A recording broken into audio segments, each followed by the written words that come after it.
Ekainaren 14an jokatu zen Arantzan, Nafarroan, eskolarteko Euskal Herriko bertsolari txapelketako finala.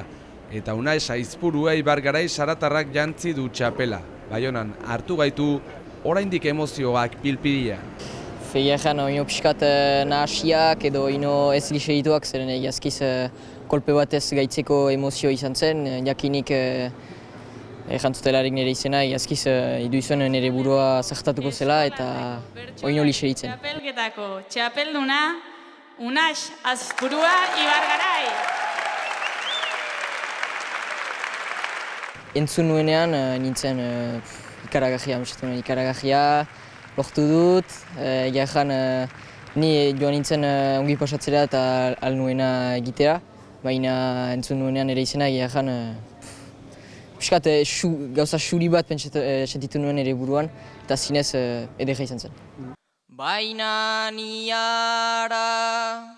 Ariketa zaila izaten da bertsolarientzat 13 lagun holtzan, 6 bertso bakoitzak, irrist egitea garesti ordaintzen da bertan.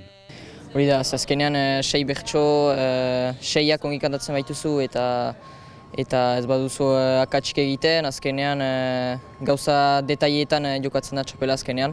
Eta hor, iazkize azken bertsoetan, nik banituen 4-5 izen buruan eta horietako bat atatzen bazen txapeldun nintzen batea agituko. Azken 2 urteetan, Unaixen arreba aira izan da txapeldun eta 2021an eskuratu zuen 3.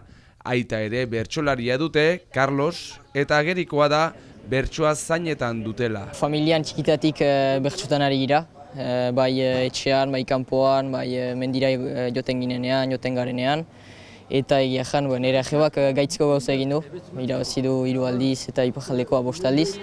Beraz, nire helburua ez da berak bezala egitea, da nik nirea egitea eta gero ikusiko. Eta egia jan, bai postu nintzen ikustea etorri zela eta onkitu zela, bai bera, bai nire ama, bai nire aita, bai familia guzia. Eta bai familian eraiki dugu gure bertso maila, gure bertso egitura, beraz biziki konten naiz.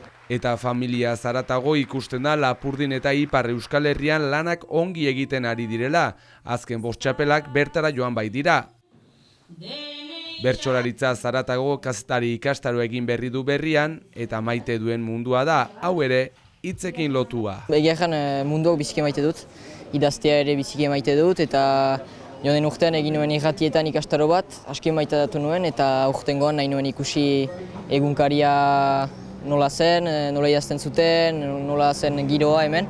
Eta momentuz 4 egun hauek biziki ongi pasatzen ari naiz eta biziki maitatzen ari naiz. Bertsolaritzara bueltan Euskal Herriko eskolartekoa irabazteaz gain silaba txikian ere azpitxapeldun izan da. Eta geroz eta plaza eta holtza gehiagotan ikusten dugun bertsolari gaztea da bera. Jahan geroz eta saio gehiago eta geroz eta esperientzia gehiago ekartzen du, beraz ni hasteko biziki pozik naiz.